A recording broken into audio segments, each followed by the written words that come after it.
ஒக்கால ஓடி அவர் யாருன்னு கேட்குறானுங்க. யாரா அவன்? கருவில் தியாகிடா அவன். அந்த எச்சப்பொறி எல் முருகன் ஒருத்தர் இருக்கான்ல, செருப்பால் அடிப்பேன். எம்எல்ஏ நின்று தோத்தா அவனுக்கு மந்திரி. அண்ணாமலை எச்சக்கலை நாயி. அரவக்குறிச்சியில் எங்கள் அண்ணன் செந்தில் பாலாஜி பலார்னு வச்சான் கன்னத்தில், ஓடிப்போடா நாயேன்னு. கோயம்புத்தூரில் மார்வாடி 30,000 ஓட்டு இருக்குது, அங்கே ஜெயிச்சிருவன், அங்கே போனான், மார்வாடியே வச்சான் ஆப்பு. ஓடி அண்ணாமலை அரை நிர்வாணத்தில் சவுக்கில் அடிச்சுக்கிறான். மவனை நீ வட சென்னை பக்கம் வா, நீ நல்ல ஆம்பளையா இருந்தா வட சென்னை பக்கம் வா. அங்கே திருவத்தூர் எம்எல்ஏங்கிறான் கேபி சங்கர்னு ஒருத்தன், அவன் திருக்க வாழ வச்சுக்கிறான். காலா ஓடி ஒரே அடி 2.5 கிலோ கறி எடுத்துருவேன். யார்கிட்ட டாவு காட்டுற? எதுக்கு சவுக்கு அடிச்சுக்கிற? போடா. உத்தரப்பிரதேசத்தில் ஒரே பொம்பளைய 14 பேர் கற்பழிச்சாண்டா. அதை விட எச்ச சூரியவனா துண்ண முடியுமாடா? அண்ணாமலை எச்ச பொறுக்கி, நீ ஆம்பளை தானே, தமிழ்நாட்டு மக்களுக்காக உயிர் கொடுக்குறேன்ற, பொம்பளைன்னா கண்ணுன்ற, கிடைச்சா மேஞ்சிருவேன்னு எனக்கு தான் தெரியும். அங்கே போடா. அவனுங்களை வெளியே வந்து மாலை போட்டு கூட்டிட்டு வந்தா சுப்ரீம் கோர்ட் சொல்லுது இது தவறு, அவங்கள மீண்டும் ஜெயிலில் போடுன்னு சொல்லி ஜெயிலில் போட்டிருக்கா இல்லையா? அங்கே போ. மணிப்பூரில் நிர்வாணமாக பொண்ணுங்களை அவுத்து விட்டு ஓட விடுறான், அங்கே போ. சவுக்கால் அடி அடிக்கலாம் இல்லை? கர்நாடகா சட்டப்பேரவையில் ஒரு பிஜேபி எம்எல்ஏ உட்காந்து புளு புளியும் பார்க்குறான், அவன் வீட்டு வாசிப்பில் போய் சட்டை அடி. குஜராத் துறைமுகத்தை அதானிக்கு வித்துட்டு அங்கே அந்த வழியாக தான் கஞ்சாவும் அபீனும் போதை மெட்ட பையனும் எல்லாம் வருது. அதானி வீட்டாண்ட போய் சவுக்குள் அடிச்சுன்னா நீ ஆம்பளை, அதை விட்டுட்டு நட்ரோட்டில் நின்றுங்கன்னு சவுக்குள் அடிச்சுதான்டா. இந்த இப்படிப்பட்ட பொழப்பு பிழைக்கிறதுக்கு அந்த கரகாட்டக்காரனில் கேட்பான்ல, கவுண்டமணி கரகாட்டக்காரனில் கேட்பான்ல, ஏன் ஏன் ஏன் உனக்கு இந்த பொழப்பு பிழைக்கிறதுக்கு தேவையா உனக்குன்னு கேட்பான்ல, அந்த மாதிரி இருக்கு. அதை பாருங்க. அவன் சொன்னது 6 அடி 8 அடி அடித்தான் பார்த்தீங்களா நீங்கள்? ஏன்னா 2 சரியா? டேய், அந்த மணி ஆட்டிக்கின்னு சவுக்கு அடிக்கிற ரோல் கூட நடிக்க தெரியாத பாடு நீ எதுக்கு அந்த கட்சியில் மாநில தலைவராக இருக்கிற? இந்த அன்புமணி ராஸ்கல் இருக்கான்ல, ராமதாஸ் புள்ள, அண்ணா அறிவாலயம் ஓரமாக கலர் சட்டை போட்டுன்னு கட்டம் போட்ட சட்டை போட்டு நடந்து போனான். ஐயா கலைஞர் தான் கூப்பிட்டு அவனுக்கு மேல் சபை எம்பி கொடுத்து அவனை டெல்லியில் மந்திரி ஆகணும். அந்த ராஸ்கல் இன்னைக்கு நம்மள பேசுது. இந்த 1000 ரூபாயில் என்ன பண்ண முடியும்னு கேட்குறான் அந்த பல்லு பழனிசாமி. அட லவடிக்க பாலு, அந்த 1000 ரூபாய் என்ன பண்ணணும்னு இப்போ படிக்கிற பொண்ணுங்களை போய் கேளு. பிஞ்சு போன செருப்பால் அடிக்குங்க. ஜோசப் விஜயா அவர் இப்போ நம்ம வந்ததுலேருந்து இந்த நோட்டீஸ் போட்டுக்கிறோம்ல, அவர்களே இவர்களேன்னு எல்லாரும் படித்தோமா, இது படிக்கக்கூடாதுன்றார். அந்த மாநாடு நடத்துனார்ல, அந்த ரேம்ப் நடந்து வந்தார்ல ரேம்ப், அதை பார்த்தீங்களா? நடக்கிறது தான் 4 அடி ரேம்ப்பு. இந்த பக்கம் 6 அடி எவனும் கையை நீட்ட முடியாது, அந்த பக்கம் 6 அடி எவனும் கையை நீட்ட முடியாது. தொட்டுடவே கூடாதான். அந்த காலத்தில் சொல்லுவாங்க தெரியுமா, கண்ணு பட்டா கருப்பு போச்சுன்னு. அப்படின்னு நீ கற்பழகியடா நீ. ஏங்க இதெல்லாம் செல்லாத நோட்டு. அதை பற்றி பேசி நம்ம டைம் வேஸ்ட் ஆகணும். வேறு கட்சி எங்கள் மச்சான் சீமான சொல்ல பாரு யாருன்னு. எனக்கு பொழுது போகலன்னா அவன் பேச்சு தான் கேட்பேன். பிரபாகரன் கூட உட்காந்துக்கிறானா, மான் கறி சாப்பிட்றியா முயல் கறி சாப்பிட்றியான்னு அவர் கேட்டுக்கிறாராம். ஏன்னா அவர் மான் கறி முயல் கறி வேட்டையாடுறது தானே 18 பேரோட காட்டுக்கு போனான் எங்கள் அண்ணன் பிரபாகரன். ராணுவம் வந்து சுடுதான். அதில் இருக்கிற விடுதலை புலி, சார் சார் ஒரே ஒரு செல்ஃபின்னு இவன்கிட்ட கேட்டாங்களாம். டே இது எந்த ஊரா? இது தமிழ்நாடுடா. இது வேற எங்கன்னா போய் சொல்லலாம்ல. இப்போ அவனுக்கு என்ன ஆச்சு, இந்த விஜய் கட்சி ஆரம்பித்த உடனே நம்ம மாதம் அண்ணங்கிட்ட ஒரு டைம் வாங்கி, யாருக்கு சொல்கிறேன் இதை, நம்ம மாவட்ட செயலாளருக்கு தான், மாதம் அண்ணங்கிட்ட ஒரு டைம் வாங்கி அவன் எங்கே இருக்கிறான்னு அவனுக்கே தெரியாமல் போய் அவனை விலங்கு போட்டு அவனை கீழ்ப்பாக்கம் ஆஸ்பத்திரி அட்மிட் பண்ணுறங்க. தமிழ்நாடு பிழைக்கும். செவ்வனே செய்து முடிப்பவர் நாமோ முரளி என்று அவர் என்னதான் கொடுக்கிறார் என்று நான் பார்த்தபோது ஹாட் பாக்ஸ் கொடுக்குறார். ஏன் கொடுக்குறாரு சொல்லுங்க மா? உங்களை தான்மா கேட்குறேன். கட்சிக்காரங்க தானே, நானும் கட்சிக்காரன் தானே, இது பொதுக்கூட்டம் இல்லை. ஹாட் பாக்ஸ் ஏன் கொடுக்குறாரு? நீங்கள் ஆறி போயிடாமல் இருக்கணுன்றதுக்கோசம் ஹாட் பாக்ஸ் செலக்ட் பண்ணியிருக்காரு.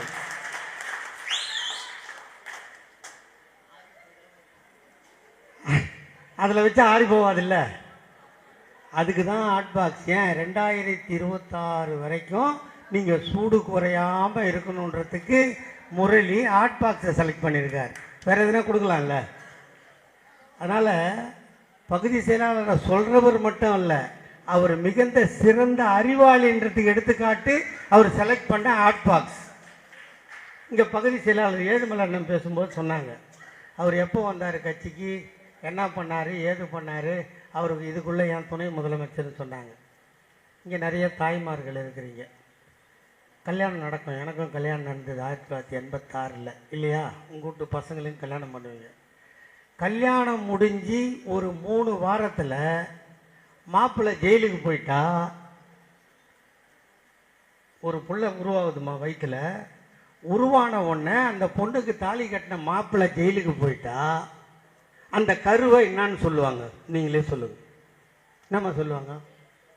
இந்த சனியை வந்து கருத்தரிச்ச நேரம் மாப்பிள்ளை ஜெயிலுக்கு போயிட்டாரு, பாப்பா பாப்பா இது ஆரம்பமே சரியில்லை, இதை கருவோட கலைச்சிரு சொல்லுவோமா சொல்ல மாட்டோமா?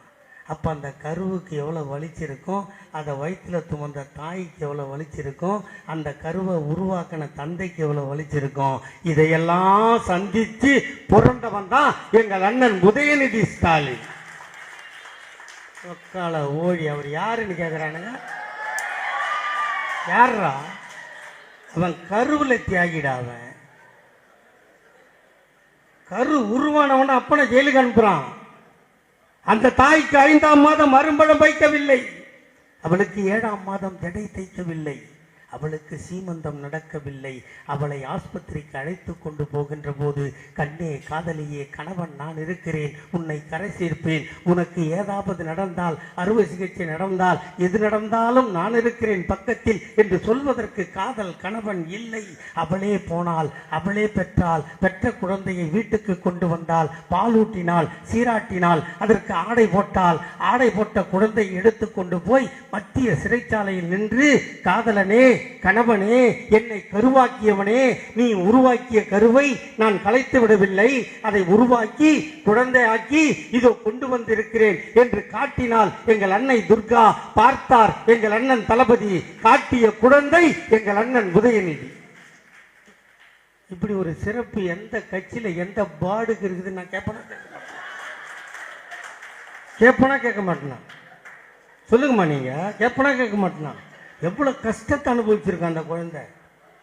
அப்படி பிறந்து அவங்க அயோலா காலேஜ் வரைக்கும் படித்து விஷுவல் கம்யூனிகேஷன் படித்து முடித்து இந்த 2019 நாடாளுமன்ற தேர்தலில் 2024 என்ன பண்ணோம்? நம்ம எப்போது 38, 39, 40ன்னு பிடிச்சிருக்குமா?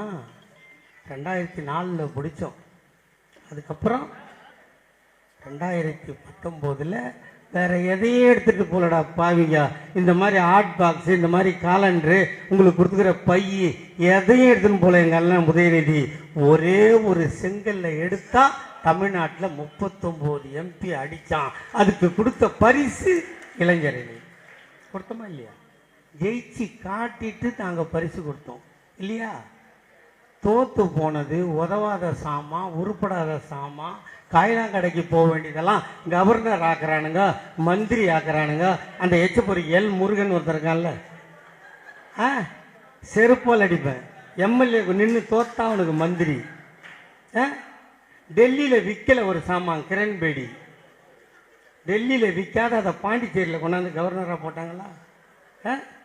எங்கள் அக்கா தமிழிசை அக்கா சாஃப்ட் லேடி, எம்எல்ஏல நின்று தோத்துது, எம்பியில் நின்று தோத்துது, தூத்துக்குடியில் ஒரு செருப்படி, தென் சென்னையில் முறத்தடி, இவ்வளவு வாங்கிக்கின்னு அது 2 ஸ்டேட்டுக்கு கவர்னர். அண்ணாமலை எச்சக்கலை நாயி, அரவக்குறிச்சியில் எங்கள் அண்ணன் செந்தில் பாலாஜி பலார்னு வச்சான் கன்னத்தில், ஓடிப்படா நாயன்னு. கோயம்புத்தூரில் மார்வாடி 30,000 ஓட்டு இருக்குது, அங்கே ஜெயிச்சிருவன், அங்கே போனான், மார்வாடியே வச்சான் ஆப்பு. அந்த நாய் இன்னைக்கு தலைவராக இருந்துக்கிட்டு, நாங்கள் விற்காத சாமானுக்கு, விலை போகாத சாமானுக்கு, காயிலாங்கடைக்கு போகிற பாத்திரத்துக்கு பதவி கொடுடா. இந்த கட்சிக்கு 38 MP பெற்று கொடுத்தான் எங்கள் அண்ணன் இளைஞரணி செயலாளர். எம்எல்ஏ சீட்டு கொடுத்தோம். எங்கே கொடுத்தோம்? அவருடைய தாத்தன் எங்கள் ஆசான், என்னை பெற்றெடுக்காத என் தாத்தா கலைஞர் நின்று வென்ற தொகுதியில் பேரனை நிற்க வைத்தோம். 70,000 வாக்கு வித்தியாசத்தில் வெற்றி பெற்றான். அதற்கான பரிசு மந்திரி. இன்னும் ரோட்டில் போகிறவனை கூட்டு கொடுத்தா மாதிரி சொல்கிறீங்க. இந்த அன்புமணி ராஸ்கல் இருக்கான்ல, ராமதாஸ் புள்ள, அண்ணா அறிவாலயம் ஓரமாக கலர் சட்டை போட்டுன்னு கட்டம் போட்ட சட்டை போட்டு நடந்து போனான். ஐயா கலைஞர் தான் கூப்பிட்டு அவனுக்கு மேல் சபை எம்பி கொடுத்து அவனை டெல்லியில் மந்திரி ஆகணும். அந்த ராஸ்கல் இன்றைக்கி நம்மளை பேசுது. எங்கள் அப்பா எப்படி சொல்லுவேன் வேறு வேலை இல்லைன்னு? வேலை இல்லாதவனா வேலை இல்லைன்னு தான் சொல்ல முடியும். சொல்லு. ஆனால் நான் என்ன சொல்ல வரேன்னா, இது பொதுக்கூட்டம் இல்லை, உங்களுக்கு அறிவுரை சொல்கிற கூட்டம். அறிவுரை சொல்கிற அளவுக்கு எனக்கு தகுதி இருக்குதா இல்லையான்னு எனக்கு தெரியாது. ஆனால் நான் படித்த வரைக்கும் சிவபெருமானுக்கே புத்தி சொன்னான்னா முருக கடவுள், பெத்த அப்பனுக்கே புத்தி சொல்லியிருக்கான். பாடி பாடி நாவுக்கரசர் பாடி பாடி திறக்காத கோயிலின் கால் தழுவு ஞான சம்பந்தர் என்ற குழந்தை பாடியவுடன் திறந்துக்குச்சு. அதனால் புத்தி சொல்கிறதுக்கு வயசு வேணால், அறிவு இருந்தால் போதும் என்ற முடிவுக்கு வந்து உங்கள் முன்னால் நான் பேசுகிறேன். ஏன் வேண்டும் திமுக? இது அமர்ந்திருக்கிறீர்கள், ஆண்கள் இந்த புறம், பெண்கள் அந்த புறம், இணையாக அமர்ந்திருக்கிறீர்கள். திமுக என்ற கட்சி ஆரம்பிப்பதற்கு முன்னால் உங்களால் இப்படி உட்கார முடியுமா? உங்கள் வீட்டில் ஆயா தாத்தா படம்லாம் இருக்கும்ல, அதை ஒரு வாட்டி பார்த்தீங்களா? ஞாபகம் பண்ணி பாரு. தாத்தா அந்த பழைய இரும்பு மடக்கு சேர் இருக்கும், ஸ்டுடியோவில் வச்சுருப்பான், இல்லை மரச்சேர் இருக்கும். தாத்தா கால் மேலே கால் போட்டு ஆயா வாங்கி கொடுத்த 4 மோந்திரத்தை இந்த கையில் 2 இந்த கையில் 2 போட்டுக்கின்னு, பட்டு அங்கவர்ஷம் போட்டுக்கின்னு, ஒரு முடிஞ்சால் தடி கொம்பும் வச்சுக்கின்னு பெனாவட்டில் உட்காந்துருப்பான் தாத்தா.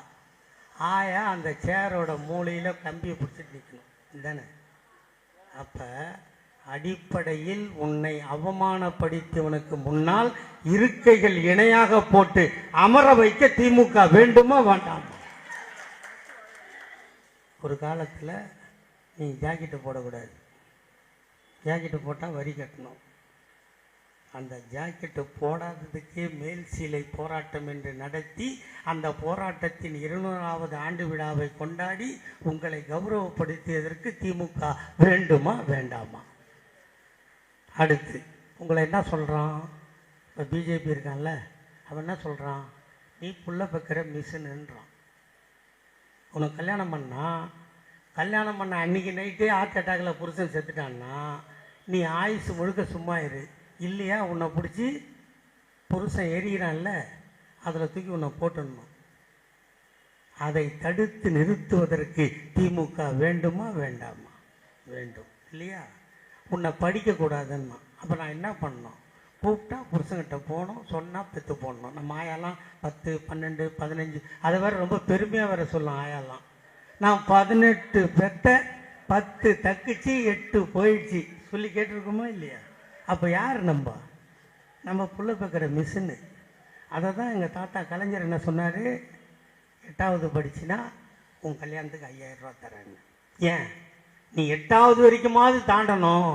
மாமியார் வீட்டில் கொடுமை நடந்தா, உன்னை எண்ணெய் ஊற்றி கொளுத்திட்டா, கேஸை திறந்து விட்டு உன்னை ஃபயர் பண்ணிட்டா, நீ தகவல் சொல்கிறதுக்கு ஒரு லெட்டர் எழுதணும் இல்லைம்மா, அதுக்கு நீ 8வது படி, உன் உயிரை காக்கும் அந்த 8வது என்று சொல்லி அதுக்கு 5000 ரூபா கொடுத்தார். அப்புறம் பார்த்தாரு எல்லாரும் 8வது படிச்சுட்டீங்க. படித்த உடனே என்ன பண்ணார்? 10வது படித்தால் 10,000. இந்த 5000 10,000 கொடுத்தோம்ல, அம்மான்றான்ல அவங்க ஆத்தால ஓத்தா வந்த அந்த 5000 10,000 நிறுத்திட்டாளா இல்லையா? ஏன்? கல்யாணம்னா என்னன்னு தெரியாது. கல்யாணம்னா என்னன்னு தெரியாதவங்களை கொண்டு வச்சாரு விலை, அதை கொடுத்தோம். போயிடுச்சா? அவர் சொன்னார், அதுக்கப்புறம் நீ கல்லூரி வரைக்கும் போனால் உனக்கு 30,000 தரேங்க. தரா? சரி, கல்லூரியும் படிச்சுட்ட, கல்யாணமும் ஆயிடுச்சு, உனக்கு 1 ரூபாய்க்கு 1 கிலோ அரிசி தரேன்னார். நீ அடுப்பு ஊதி கண்ணில் தண்ணி விடக்கூடாதுன்னு சொல்லி கேஸ் அடுப்பும் கொடுத்தாரு. அடுப்பூதும் பெண்களுக்கு படிப்பதற்கு என்ற கேட்ட காலத்தில் நாட்டின் நடப்பை தெரிந்து கொள்ள உங்களுக்கு இலவசமாய் வண்ண தொலைக்காட்சி பெட்டி கொடுத்தார். நீ கர்ப்பமுற்றால் அந்த குழந்தை சவளையாக பிறந்துவிடக் கூடாது என்பதற்காக மாதம் 1000 வீதம் 3000 கொடுத்தார். பெற்றதற்கு பின்னால் உனக்கு சத்தான உணவு இருந்தால்தான் தாய்ப்பால் சத்தாக இருக்கும். ஆகவே மீண்டும் 3 மாதம் 3000 கொடுத்தார். நீ பிள்ளை பெற்றெடுத்தாய். பெற்றெடுத்த குழந்தைக்கு கல்வியில் அனைத்தும் ஃப்ரீ. அவன் ஒருவேளை சவளையாக இருந்தால் அவனுக்கு சத்துணவில் வாரம் 5 முட்டை. அவன் சத்துணவு சாப்பிட மாட்டானா, முட்டை சாப்பிட மாட்டானா, அவனுக்கு வாழைப்பழம். அவனை படிக்க வைத்து அவன்தான் உன் வீட்டில் முதல் கிராஜுவேட்டாக இருந்தால் அவனுக்கு கல்லூரி ஃபீஸும் ஃப்ரீயாக கொடுத்தார். இது நம்ம கலைஞர் தாத்தா. கலைஞர் தாத்தாவுக்கு அப்புறம் நம்ம அண்ணன் இப்போ தளபதி வந்திருக்கார். அவர் என்ன பண்ணார்? நீங்களே சொல்லுங்கள். இங்கே உட்காந்துருக்க பெண்கள் நெஞ்சில் கை வச்சு சொல்லுங்கள். நீங்கள் பஸ்ஸில் போகிறீங்க, ஏதோ ஆஃபீஸ் துடைக்க போவீங்க, சித்தால் வேலைக்கு போவீங்க, ஏதோ ஒரு வேலைக்கு போகிறீங்க. போனால் சம்பளம் வரும். சம்பளம் வாங்கினா அதை யார்கிட்ட கொடுக்கணும்? ஒன்று புருஷன்கிட்ட கொடுக்கணும், இல்லை மாமனார் மாமியார், யார் குடும்பத்தை பார்க்குறானோ அவங்ககிட்ட கொடுக்கணும். கொடுத்து தான் ஆகணும், அது கட்டாயம். சம்பளம் வாங்கினது கொடுத்துட்டு அடுத்த நாள் நீங்கள் வேலைக்கு கிளம்பி ரெடி ஆகி ட்ரெஸ் பண்ணி மேக்கப் பண்ணி ஹேண்ட்பேக் மாட்டி செருப்பை போட்டு பஸ்ஸுக்கு யார்கிட்ட போய் காசு கேட்கணும்? யார்கிட்ட சம்பளம் கொடுத்தீங்களா அங்கே தானே போய் நிற்கணும். அப்போ காசு கொடுன்னு கையேந்தணுமா இல்லையா? இதை பார்த்து உன்னை பெற்ற அப்பா அம்மா கண் கலங்கினானோ இல்லையோ, உங்களை பெறாத தந்தையாக என் அண்ணன் தளபதி கண்ணீர் சிந்தினார். அதனால் கையெழுத்து போட்டார். உங்களுக்கு அது உங்கள் விடியல் பயணம். வேலைக்கு போகிறவங்களும் ஓகே. வீட்டில் இருந்தால் அப்போ கேட்பீங்கல்ல, வீட்டில் இருக்கிற நான் என்ன பண்ணுறது கேட்டீங்கல்ல. நீங்கள் கேட்டீங்களோ கேட்கலையோ, உங்கள் மீது கருணை கொண்ட எங்கள் அண்ணன் தளபதி ரேஷன் அட்டை வைத்திருந்தால் உனக்கு மாதம் 1000, அது உங்கள் உரிமை தொகை. அப்போ உங்கள் 2 பேரையும் பொருளாதாரத்தில் வளர்த்து விட்டார். நீ புள்ள பெற்றாச்சு. அந்த குழந்தை படிக்குது. படித்தா அது ஸ்டேஷனரி வாங்கணும், அது வாங்கணும். காலேஜுக்கு போனால் காலேஜ் ஃபீஸ் கட்டுறதோடு இல்லை. எனக்கு 2 பொண்ணு, அதை நினைவில் வச்சுக்கோங்க. 2 பொண்ணும் 2 டிகிரி படிச்சிருக்கு. நான் படித்தேன். படிக்கிற காலத்தில் படிக்கணும், டாக்டர் ஆகணும்னு படித்தேன். அந்த படிப்பை கற்பதற்காக, அந்த கல்லூரியை முடிப்பதற்காக இரவில் வேலை பார்த்து பகலில் படித்தேன். அதனால் என் கரங்களை இழந்தேன். ஆனால் என்னால் போக முடியல. ஏன்னா எங்கள் தாத்தா கலைஞர் அப்போ முதலமைச்சராக இல்லை. ஆனால் தாத்தா கலைஞர் முதலமைச்சராக இருக்கின்ற போது எனக்கு 2 பெண் குழந்தை பிறந்தது. 2யும் 2 டிகிரி படிக்க வச்சுட்டேன். 2 வேலைக்கு போகுது. இது இந்த கோடம்பாக்கம் மேம்பாலத்துக்கு அந்த பக்கம் இருக்கிறதே லயோலா காலேஜின் பின்புறம். அங்கே தான் ஒரு பொண்ணை கட்டி கொடுத்துருக்கேன், ஒரு பொண்ணை போரூரில் கட்டி கொடுத்துருக்கேன். ஓஹோன்னு வாழறாங்க. அப்போ இது 2 பேரும் கொடுத்தாங்க. அப்போ கல்லூரிக்கு போகணும். +2 வரைக்கும் சாப்பாடு போடுறோம். அரசு பள்ளியில் படிக்கிறீங்க. காலேஜுக்கு போனால் ஃபீஸ் கட்டி தானே ஆகணும். அப்போ அதுக்கு ஸ்டேஷனரி வாங்க, ஜெராக்ஸ் எடுக்க. இந்த 1000 ரூபாயில் என்ன பண்ண முடியும்னு கேட்குறான் அந்த பல்லு பழனிசாமி. அட லவடிக்க பாலு, அந்த 1000 ரூபாய் என்ன பண்ணணும்னு இப்போ படிக்கிற பொண்ணுங்களை போய் கேளு. பிஞ்சு போன செருப்பால் அடிக்குங்க.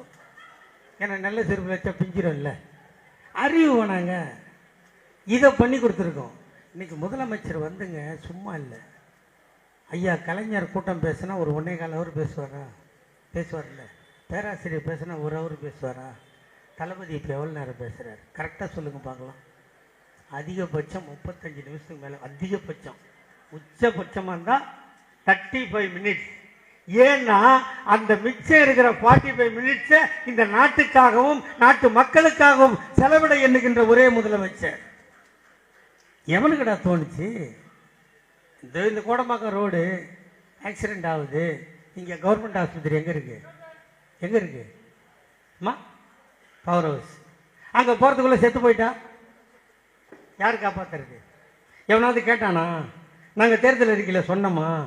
ஒன்றும் சொல்லலை. ஆனால் அவர் மண்டையில் உதிக்குது. எப்படி ஐயா கலைஞர் அவர்கள் அந்த போரூர் ராமச்சந்திர ஆஸ்பத்திரியில் படுத்திருந்த போது அவருக்கு முதுகு தண்டில் ஆபரேஷன் நடந்து முடிந்து அவர் கண்விழித்து பார்த்து எனக்கான செலவை கேட்டு திடுக்கிட்டு எனக்கான செலவை அரசாங்கம் செலுத்துகிறது, என்னை பெற்ற தாய்மார்களுக்கோ தந்தைமார்களுக்கோ இது நடந்தால் எவன் கட்டுவது? ஆகவே ஆம்புலன்ஸில் ஏறி நேராக கோட்டைக்கு போய் கலைஞர் காப்பீட்டு திட்டம் என்ற திட்டத்தை போட்டார். எங்கள் தாத்தா கலைஞர் என்றால் அவர் பெற்ற பிள்ளை எங்கள் அண்ணன். நம்மை காக்கும் 48 மணி நேரத்தில் 4 லட்ச ரூபா செலவானாலும் நீங்கள் பக்காத புள்ள ஸ்டாலின் கட்டுவார். அதுதான் நம்மை காக்கும் 48. பசங்களுக்கு காலேஜ். அடுத்து ஆம்பளை பசங்க, நான் படிக்கலையா, உனக்கும் 1000 ரூபா தரேன். சரி படித்து முடிச்சிட்டான் 2 பேரும், ஆணும் பொண்ணும் படிச்சிச்சு, வேலைக்கு போகணும். வேலைக்கு போனோன்னா எக்ஸ்பீரியன்ஸ் இருக்கான்னு கேட்பாங்கல்ல. அப்போ கம்ப்யூட்டர் சென்டருக்கு போனோமா, ஜாவா படிக்கணும், டேலி படிக்கணும், எம்எஸ் ஆஃபீஸ் படிக்கணும், அதுக்கு ஃபீஸ் கட்டணும். அதை பார்த்து அதையும் சொன்னார், அதையும் நானே கொடுக்குறேன், இதுக்கு பேர் நான் முதல்வன் திட்டம். இப்போ இன்னைக்கு பாருங்க, மகளிர் திறன் மேம்பாட்டு பயிற்சி மையம் திறந்துட்டார். இப்படி ஆணையம் பெண்ணையும் படிக்க வச்சு விட்டா அப்புறம் வேலை வேணும்ல. 10 வருஷத்துல 10 பாடத்தில் போயிடுச்சு. திறந்த இந்த கம்பெனிலாம் மூடிட்டான். அப்போ கம்பெனி போகணும். உலகம் பூரா சுற்றுறார். ஜப்பான், ஹாங்காங், சிங்கப்பூர், துபாயின்னு சுற்றி கிட்டத்தட்ட 130 கம்பெனிகளை பேசி அவன்கிட்டலாம் கையெழுத்தை வாங்கி 9.74 லட்சம் கோடியை 4 ஆண்டுகளில் தமிழ்நாட்டுக்கு ஈர்த்து தந்த ஒரு தலைவன் தமிழ்நாட்டில் உண்டென்றால் எங்கள் தளபதியை தவிர வேறு எவனும் இல்லை. 9.74 crore lakhs. அந்த கம்பெனிலாம் திறந்து இன்னும் ஒரு 6 வருஷத்தில் கம்பெனிலாம் திறந்து நம்ம எல்லாம் வேலைக்கு போயிட்டா, படித்தவன் வேலைக்கு போயிடுவோம். அது பக்கத்தில் டீ கடை வைக்கணுமா, அது பக்கத்தில் சம்சா கடை வைக்கணுமா, அது பக்கத்தில் செருப்பு தைக்கிற கடை, தைலர், கீழர் எல்லாம் வைக்கணுமா இல்லையா? உள்ள 500 பேர் போனால் வெளியே 1000 பேர் வேலை கிடைக்கும். அப்போ இந்த திருட்டு இந்த தண்ணி அடிக்கிறது, சரக்கு அடிக்கிறது வேலை இல்லாதானே அடிக்கிறான். வேலை இருந்தால் அவன் அங்கே போகிறான். இப்போ அவன் அங்கே போவாதானே போகாத இருக்க மாட்டான். கண்டிப்பாக போவேன். என்னையே அங்கே போகாத ஆபத்துன்னா அது என்ன ஆபத்துன்னு பார்த்துட்டு தான் வருவேன் நான். அப்படி ஆள் நான். அதனால் அங்கே போவாதேன்னு சொல்கிறத விட அவனுக்கு வேலையை வாங்கி கொடுத்துட்டா அவன் வேலை செய்ய போகிறான். அது அந்த நிலைமையை இந்த திமுக உருவாக்கி கொடுத்துருக்கு. எத்தனை கட்சி? சரி இவ்வளோ சொல்கிறேன். நம்ம கட்சி ஆரம்பித்து 1949 ஆரம்பித்தோம். இன்னைக்கு 75 வருஷம் ஆச்சு. 75 வருஷத்தில் நம்ம கட்சியோட 25வது ஆண்டு விழா கொண்டாடும் போது நம்ம ஆட்சியில் ஐயா கலைஞர் முதலமைச்சர், 50வது வருஷம் ஆண்டு விழா கொண்டாடும் போது ஐயா கலைஞர் நம்ம ஆட்சி, 75ஆம் ஆண்டு விழா கொண்டாடும் போதும் திமுகவின் ஆட்சி, அண்ணன் தளபதி முதலமைச்சர், 100ஆம் ஆண்டு விழா கொண்டாடும் போது திமுக ஆட்சி, அண்ணன் உதயநிதி முதலமைச்சர். இது கட்சி. கட்சிக்கு எப்போ 57 எலெக்ஷன் நின்னமா? 57 தான் ஃபஸ்ட்டு நம்ம தேர்தலில் நிற்கிறோம். நின்ன எல்லாருக்கும் சுயேட்சை சின்னம். சுயேட்சை சின்னம் நம்ம தாத்தா கலைஞர் அடிக்கடிக்கு நான் கடவுளுக்கு இணையாக பேசுவேன். அந்த ஆண்டவனை சொல்ல மாட்டேன். நான் 5 முறை தமிழகத்தை ஆண்ட எங்கள் ஆண்டவர் ஐயா கலைஞர்னு. அவர் கலைஞர் ஆண்டவனாக இல்லாத போனால் எல்லாருக்கும் சுயேட்சை சின்னம் கிடச்சிது 57. கலைஞருக்கு அப்போது கிடைத்த சின்னமும் உதய சூரியன்தான். ஒரே சின்னத்தில் 13 வாட்டி போட்டியிட்டு 13 முறையும் வெற்றி பெற்றவன் இந்தியாவில் ஒரு தலைவன் முன்னென்றால் என் தாத்தா கலைஞரை தவிர வேறு எவனும் இல்லை. காங்கிரஸ் சின்னம் மாறிடுச்சு, பிஜேபி சின்னம் மாறிடுச்சு. ஏன் இங்க இருக்கிற அதிமுக அவங்க அப்பா எம்ஜிஆர் செத்தப்போ ஊர் மேலே விட்டானுங்க ரெட்டையிலேயே இல்லையா? அவங்க ஆத்தா ஜெயலலிதா செத்தப்போ ஊர் மேலே விட்டானுங்க. அப்போ என்ன வந்தது? சேவலு புறாவா, சேவலு ரெட்டை புறா. இப்போ என்ன பண்ணானுங்க? அது குக்கர் அந்த கேடி புண்டாமான போய் பேசிட்டு இருக்கிற அது இல்லை. இப்போ என்ன பண்ணானுங்கன்னா அது என்னது, ஏதோ ரெட்டை கம்பம், ரெட்டை லைட் போஸ்டான். அப்புறம் என்ன பண்ணான், ஒரு வாட்டி தொப்பின்னா இல்லையா? அப்புறம் குக்கர்னா. ஏன்னா மானங்கட்ட பழுப்பு படைக்கிறதுக்கு டெய்லி அறிக்கை விட்றான பழனிசாமி. புத்தி ஒரிஜினலாக அவங்க வாத்தாளுக்கு தானே பிறந்த அறிவு வேணா அந்த கட்சியை திட்டுறமேனு. 75 வருஷங்க, எவனாலாம் முடியுமாங்க? ஒரு கட்சியும் ஒரு சின்னத்தையும் ஒரு கொடியும் எவனும் புடுங்காம காப்பாற்றுறது ஐயா கலைஞரும் எங்கள் அண்ணன் தளபதியும். அதனால இந்த கட்சியில் இருக்குது நம்மளுக்கு பெருமை. இங்க கூட எல்லாரும் சொன்னாங்க தைரியமாக பேசும். ஒரு மயிரம் கிடையாது. என்னை விட தைரியசாலி இங்கே உட்காந்துக்கிறேன் நீங்க தான். நான் அதில் ரொம்ப தெளிவாக இருக்கிறேன். தைரியமாக பேசுனா எனக்கு வசதி வாய்ப்பு இருக்குது, பேசிட்டேன். 2.5 மாதம் ஜெயிலுக்கு போனேன். இதில் வேடிக்கை என்னென்னா, நம்ம ஆளுங்கட்சியாக இருக்கும்போது போனது கொஞ்சம் வருத்தம். அதில் என் குடும்பத்துக்கு இந்த கட்சி மேலே கோபம். அதை பொறுமையாக தான் தீர்க்க முடியும் இல்லையா? 2.5 மாதம் அனுப்பிச்சிட்டு ஒருத்தன் கூட வரலன்னா எப்படி இருக்கும்? ஆனால் எனக்கு அதை தருகிறேன் இதை தருகிறேன் என்று என்னிடம் பேச்சுவார்த்தை நடத்திய போது திமுகவில் இருந்து சாவேனே தவிர வேறு எவன் காலையும் தொடமாட்டேன் என்று சொன்னவன் இந்த சிவாஜி. ஏன் சொல்லணும்? ஏங்க சொல்லணும்? வட்ட செயலாளர் பிடிக்கலாம் வீட்டுக்கு வர மாட்டான், வேற கட்சிக்கு ஓடிடுவோம். நம்ம தாத்தா கலைஞரை பாடுறா, கலைஞர் தாத்தா பட்ட பாட பாடுறா. 96 வயசு வரைக்கும் தான் தள்ளாடினாலும் சர்க்கரை நாற்காலியில் அமர்ந்து கொண்டு தமிழகம் தள்ளாடாமல் பார்த்து கொண்ட ஒரே தலைவன் தாத்தா கலைஞர். அந்த போட்டோவை பார், உனக்கு 1000 அர்த்தம் புரியும். அந்த தலைவனை பார். இன்னைக்கு தலைவருக்கு 72 வயசு. அண்ணன் தளபதி இங்கே மேடையில் 72 வயதுடையவர்கள் இருக்கிறார்களோ இல்லையோ எனக்கு தெரியாது. எனக்கு 66. ஒரு நாள் வேலூருக்கு கூட்டத்திற்கு போனேன். காலை போய் இரவு பேசிவிட்டு வந்தவுடன் அடுத்த நாள் எந்திரிப்பதற்கு மணி 10 ஆகிவிட்டது. 66 வயது.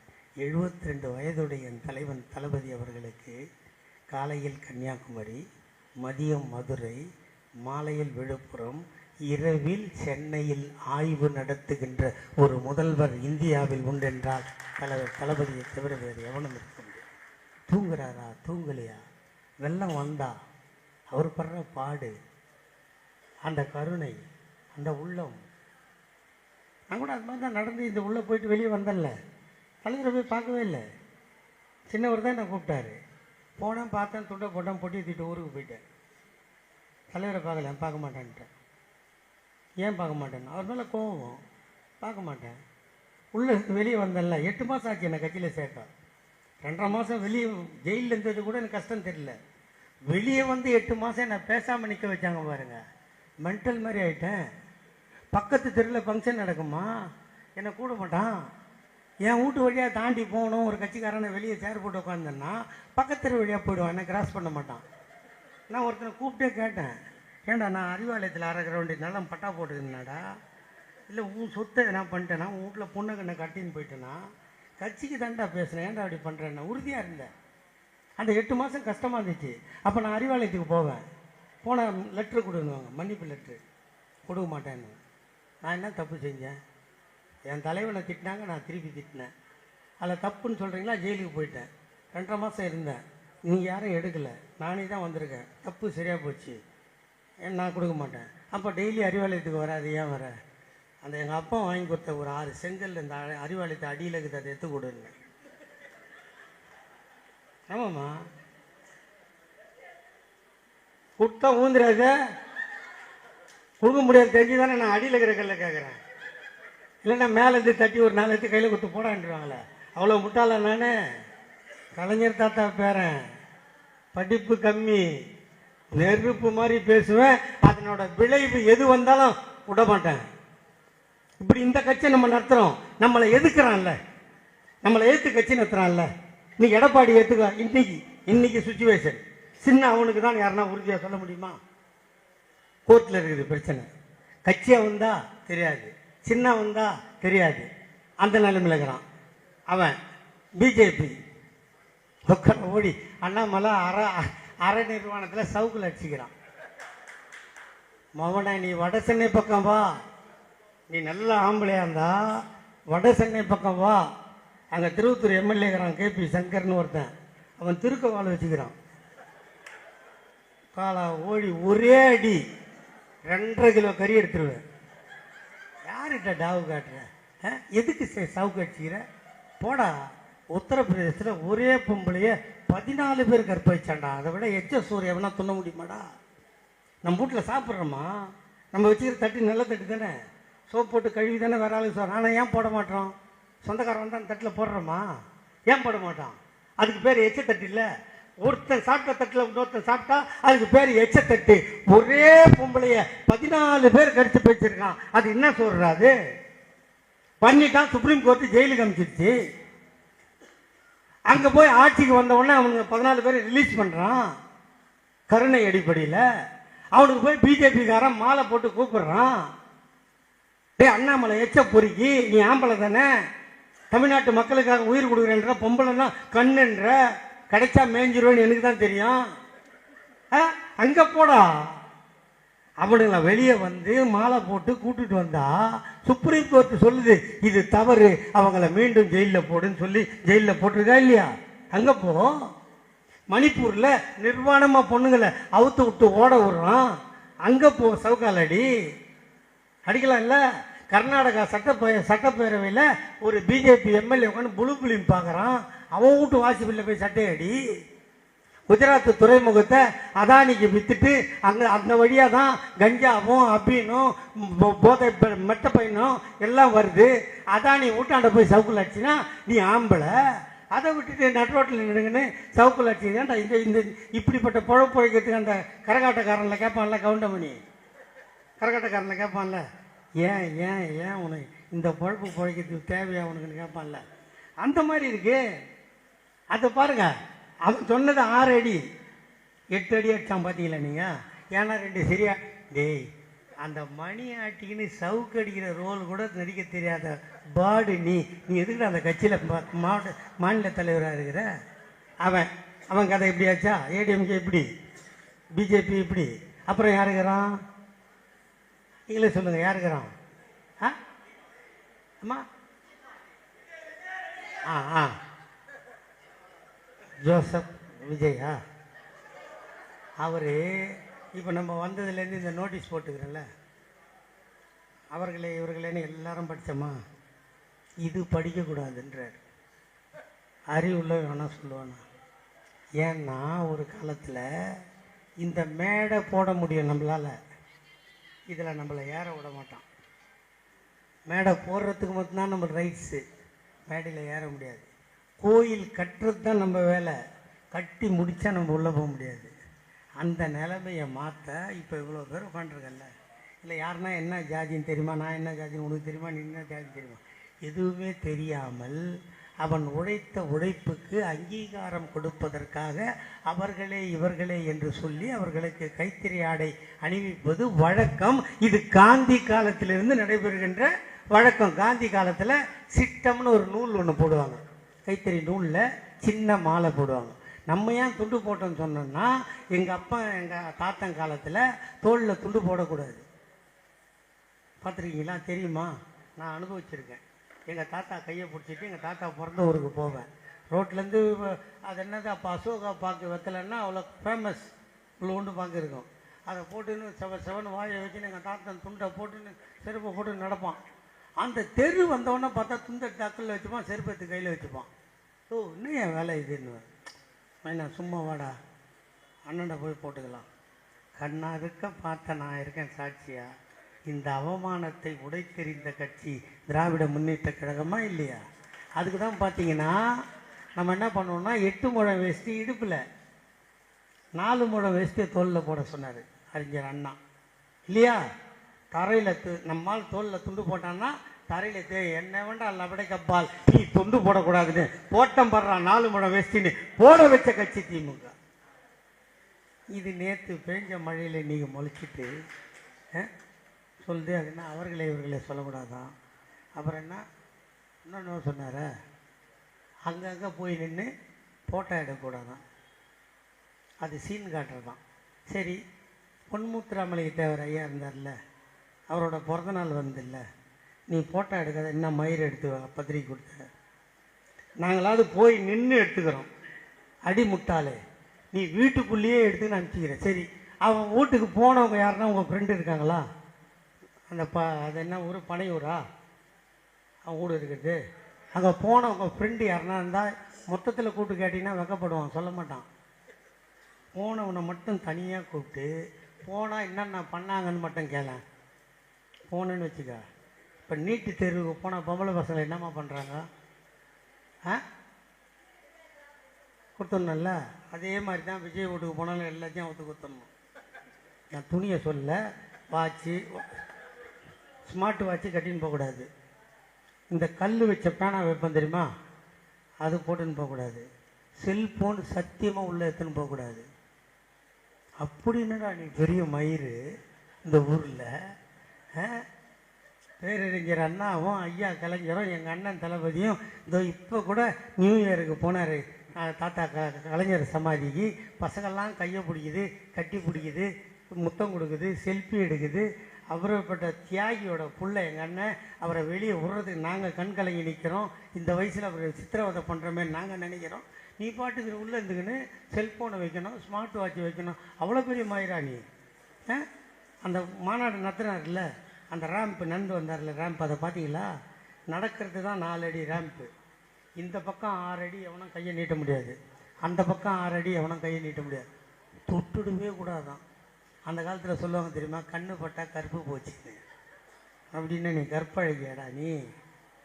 ஏங்க இதெல்லாம் செல்லாத நோட்டு. அதை பற்றி பேசி நம்ம டைம் வேஸ்ட் ஆகணும். வேறு கட்சி எங்கள் மச்சான் சீமானை சொல்ல பாரு யாருன்னு.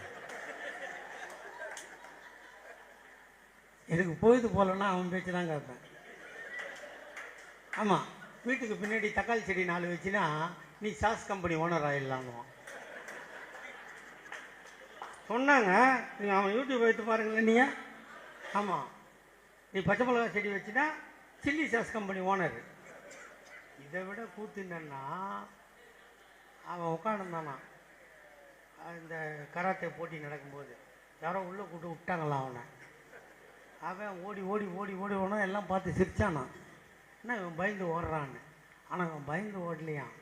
அவன் டயர்ட் ஆகட்டும்னு இருந்து பிளாக் பெல்ட் வாங்கினவன் பச்சை பெல்ட் வாங்கினா ஒரே அடி எல்லாம் விழுந்துட்டான்.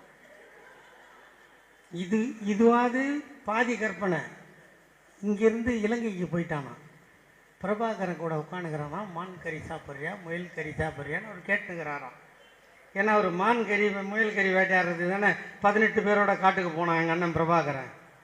18 பேரோடு காட்டுக்கு போய் ஒரு நாட்டையே ஆட்டி படைத்த ஒரு தமிழன் உலகில் வாழ்ந்தான் என்று சொன்னால் அது எங்கள் அண்ணன் பிரபாகரன். திமுக எத்தனை பேர் பிரபாகரன் பேர் வச்சிருக்கான் தெரியுமா? திமுக எத்தனை பேர் திலீபன் பேர் வச்சிருக்கான் தெரியுமா? அவனுக்காக நாங்கள் அழுதோம். அவன் பக்கத்தில் உட்காந்துருக்காரான். திடீர்னு தட தடன்னு ஒரே துப்பாக்கி சவுண்டான். ராணுவம் வந்து சுடுதான். அதில் இருக்கிற விடுதலை புலி, சார் சார் ஒரே ஒரு செல்ஃபின்னு இவன்கிட்ட கேட்டாங்களாம். ஓத்தாடே, இது எந்த ஊரா? இது தமிழ்நாடுடா. இது வேற எங்கன்னா போய் சொல்லலாம்ல. இப்போ அவனுக்கு என்ன ஆச்சு, இந்த விஜய் கட்சி ஆரம்பித்த உடனே நம்ம மாசம் அண்ணங்கிட்ட ஒரு டைம் வாங்கி, யாருக்கு சொல்கிறேன் இதை, நம்ம மாவட்ட செயலாளருக்கு தான். மாசம் அண்ணங்கிட்ட ஒரு டைம் வாங்கி அவன் எங்கே இருக்கிறான்னு அவனுக்கே தெரியாமல் போய் அவனை விலங்கு போட்டு அவனை கீழ்ப்பாக்கம் ஆஸ்பத்திரி அட்மிட் பண்ணுறங்க. தமிழ்நாடு போயிட்டான். வேறு என்ன பண்ண முடியும்? பைத்தியம் முத்தி போச்சுன்னா அதான் பண்ண முடியும். அவன் பாட்டுக்கு இப்போ என்ன செல்ஃபி கேட்டாங்க, அதை கேட்டாங்க, நம்மளை யாருன்னா கட்சி விட்டான்னா. இப்படி ஏன் இதுக்கு சொல்கிறேன்னா, மக்களின் எண்ணங்களை புரிந்து கொண்டு ஒரு கட்சி இருந்ததனால் அது 75 வருஷம் வாழுகிறது.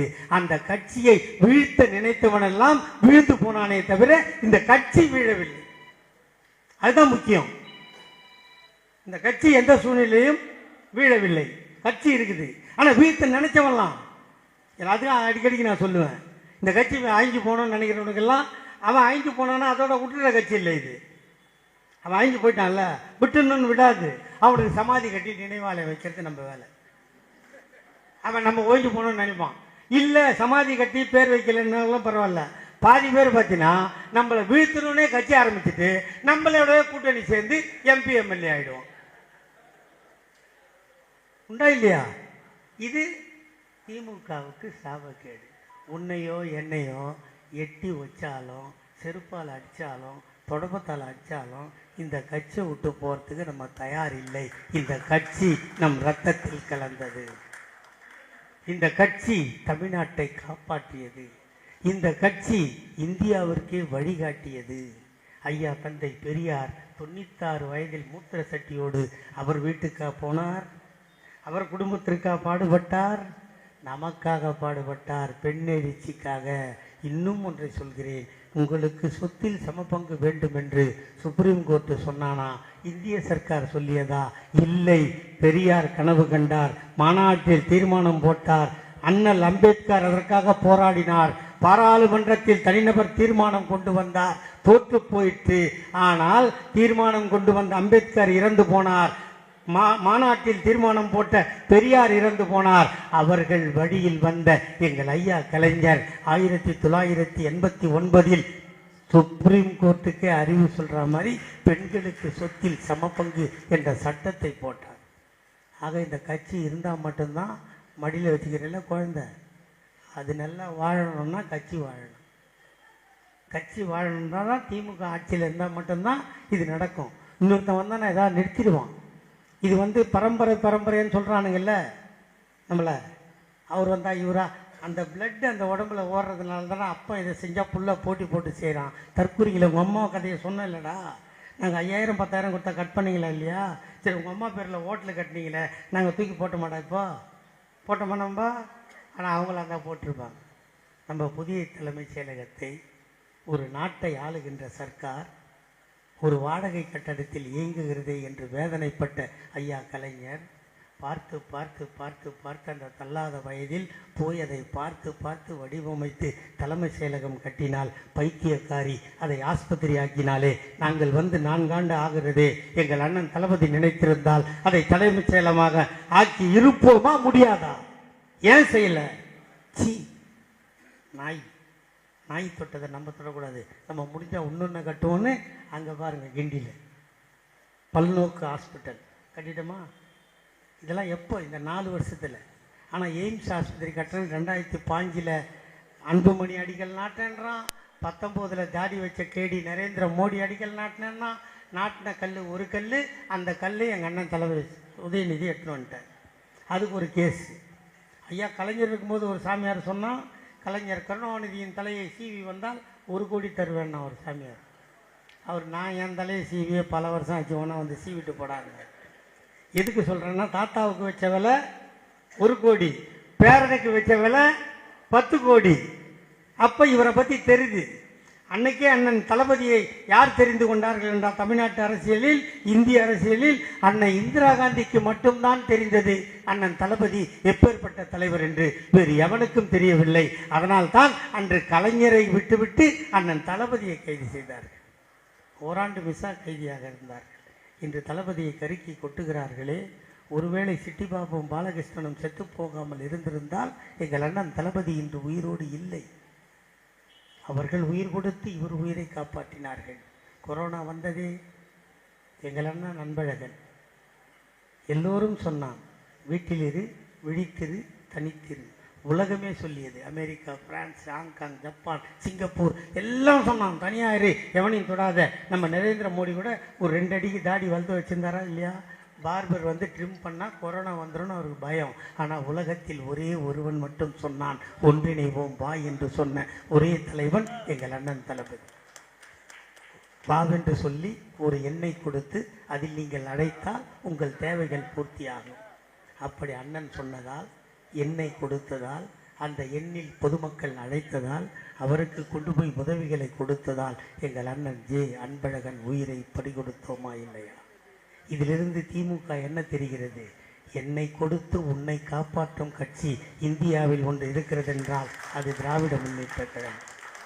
அந்த கழகத்தில் பணியாற்றுகின்ற உங்களை எல்லாம் காலில் மாலையாக விழுந்து கேட்கிறேன், கையெடுத்து கும்பிட்டு கேட்கிறேன், மன்றாடி கேட்கிறேன், மடிப்பீச்சை கேட்கிறேன். உங்களுக்குள் 1000 கருத்து வேறுபாடுகள் இருக்கலாம். ஒரு வீட்டில் ஒரு பையன் ஒரு பொண்ணு இருக்கிற வீட்டிலே பிரச்சனை வருது. இது கிட்டத்தட்ட 2 கோடி உறுப்பினர்கள் வாழுகின்ற இயக்கம். இந்த இயக்கத்தில் கீழ்மட்டத்தில் உங்களுக்குள் 1000 கருத்து வேறுபாடுகள் இருக்கலாம். ஆனால் திமுகவை ஆட்சியில் அமர வைத்துவிட்டு உங்களுக்குள் சண்டை போட்டுக் கொள்ளுங்கள். சுவர் இருந்தால் தான் சித்திரம் பட முடியும். சுவரே இல்லை என்றால் சித்திரத்துக்கு எங்கே போவீர்கள்? அடுத்தவரிடம் நாட்டை கொடுத்து விட்டு நம் சண்டையை தீர்ப்பது யார்? நாம் ஆட்சியில் இருந்தால் அண்ணன் தளபதி தீர்ப்பார், சின்னவர் தீர்ப்பார் என்ற நம்பிக்கை எனக்கு இருக்கிறது. ஐயா கலைஞரின் வடிவில் எங்கள் அண்ணன் சின்னவரை பார்க்கிறேன். அவரிடம் என்ன இருந்ததோ அதை அத்தனையும் சின்னவரிடம் இருக்கிறது. ஆகவே அந்த கருத்து வேறுபாடுகள் இருந்தால் சின்னவரிடம் தீர்த்து கொள்ளலாம். கருத்து வேறுபாடுகளை மறந்து 2026 அண்ணன் தளபதி சொல்லியிருக்கிறார், 200க்கு குறையாமல் பிடிக்க வேண்டும் என்று. தலைவா, நீ சொன்னது 200, நாங்கள் உங்கள் கையில் கொடுக்கிறோம் 220 என்று நாம் கொடுத்தால் அந்த தலைவன் இன்னும் வாழ்வார். 2021 2016 ஒருவேளை திமுக ஆட்சிக்கு வந்திருந்தால் ஐயா கலைஞர் இறந்திருப்பாரா? உங்கள் நெஞ்சில் கை வைத்து சொல்லுங்கள். 2016 திமுக ஆட்சிக்கு வந்திருந்தால் இன்னும் 5 ஆண்டு காலம் வாழ்ந்திருப்பார். நாம் கண்ணை மூடுகின்ற நேரத்தில் திமுக ஆட்சியில் இல்லையே என்ற ஏக்கத்தில் ஐயா கலைஞரை பறிகொடுத்தோம். அதை போல் அடுத்தவரையும் பறிகொடுக்க நாம் தயாராக இல்லை.